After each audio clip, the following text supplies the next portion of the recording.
Let me tell you the truth by God. Years ago, I was very passionate for Jesus. I love Jesus from the depth of my heart with all truth and sincerity. I was very anointed.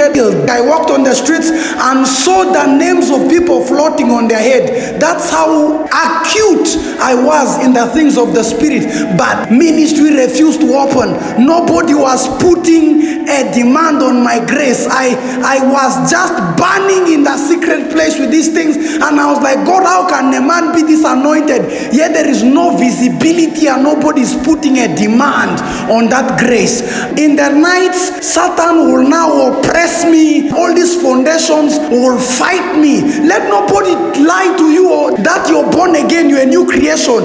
Does not mean you will not be oppressed. It's true you have been translated to the kingdom of the dear Son of God. It's true that you cannot be possessed. Paul, the great apostle, himself wrote and said once and again, I desire to come to you, but the devil resisted me. He now says, a great door and effectual has been opened unto me, but there standeth an adversity, lest Satan should have an advantage over us, for we are not ignorant of the devil's devices, that you may be born again. But if you're ignorant of the stratomai, of the working principle, of the modulus operandi of Satan, that you will give him an advantage in your life to oppress you.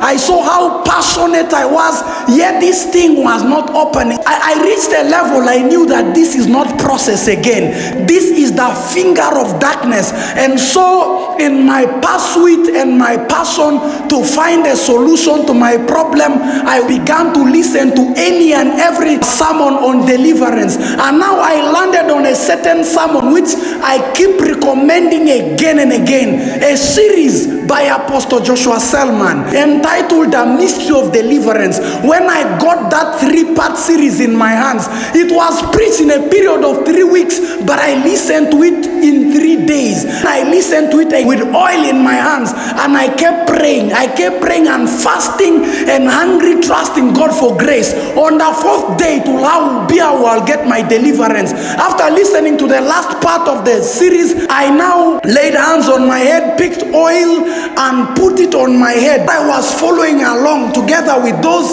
in Nigeria. Meanwhile, the sermon was preached years before. I was listening to a replay, and so I picked that oil and put it on my head, and when it touched my head, I was alone in the compound, at my compound, and I was laying down. I rolled on the ground. By the time I woke up, a snake came from the bush and it looked at me, and then it entered back. When that happened, deep inside me, I knew that I had stepped into another realm and another dimension. Ministry, few months after, I think 2 months after, is when Spirit Koinonia began. Now look at the things that God is achieving, helping us to do. Oppressions of darkness are real. That you trivialize it, ignore it, pretend it does not exist, does not mean that it will stop existing. Truth is older than language. A lie that has been long believed does not make that lie to be truth. Darkness is real.